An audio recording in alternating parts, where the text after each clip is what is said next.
Dozens of refugees who've resettled in Nashville turned out to oppose legislation on Capitol Hill. The legislation calls for Tennessee to sue the federal government over the Refugee Resettlement program.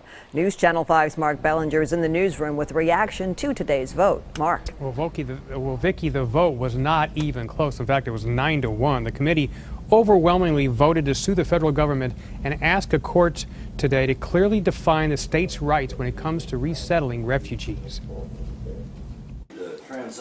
Refugees who were resettled in Nashville came to have their voices heard Tuesday in a Senate committee room at Legislative Plaza. To my knowledge, we have not received any specific response to that letter from Governor Haslam to Secretary Kerry.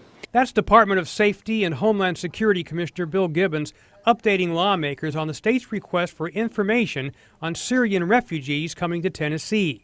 Commissioner of Safety and Homeland Security comes before the Senate on 2 occasions and says he doesn't have the information the federal government's required to give us on the safety and security of those who are being relocated. It's cause for concern. Tennessee may sue the federal government over the Refugee Resettlement program, and Senate Majority Leader Mark Norris is leading the way.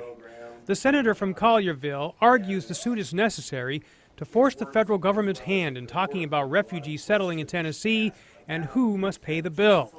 Tennessee withdrew from the Refugee Resettlement program in 2007, but Norris says the state is still footing the bill through Medicaid, English language learning, and other programs. It's a federal program. It ought to be paid for by the federal government. Refugees in the audience watched as the resolution passed 9-1. Only Nashville Republican Senator Steve Dickerson voted no, saying the resolution sent the wrong message. Stephanie Teatro with the Tennessee Immigrant and Refugee Rights Coalition called it frivolous and a waste of taxpayer money. This legislature has been considering anti-refugee policy for the last several years. A conservative law firm has been shopping around this case. This isn't about Tennesseans. It's not about keeping anyone safe. It's really about creating an unwelcoming and hostile environment. The full Senate could vote on this as early as next week. The issue has not been heard in the House as of yet. Reporting live from the newsroom, Mark Bellinger, News Channel 5.